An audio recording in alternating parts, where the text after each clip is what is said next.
बिरिया सिटी ॻोठ दरिया खान जलबाणी वेझो बिरिया जलबाणी लिंक रोड ते ॿिनि मोटरसाइकिलनि में आम्हूं साम्हूं ज़ोरदार टक्कर थिए जे नतीजे में 2 ॼणा सख़्त ज़ख़्मी थी पिया।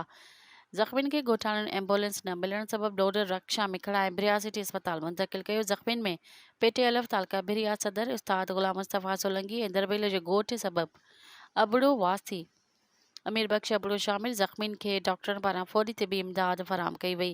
इन सिलसिले में ज़ख़्मी अमीर बख्श अबड़ो ॿुधायो त मेहंदीअ जो वापारु कंदो आहियां, बिरिया रोड वञी रहियो हुअसि त साम्हूं खां ईंदड़ मोटरसाइकिल सवार सां टकराइजण सबबि हीउ हादसो पेश आयो।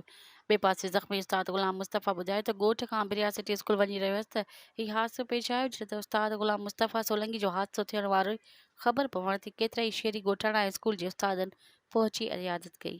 मज़ीद ख़बरनि ऐं तफ़सीलात लाइ विज़िट कयो असांजी वेबसाइट www.awamiNewsHD.com ऐं ॾिसंदा रहो अवामी न्यूज़ HD।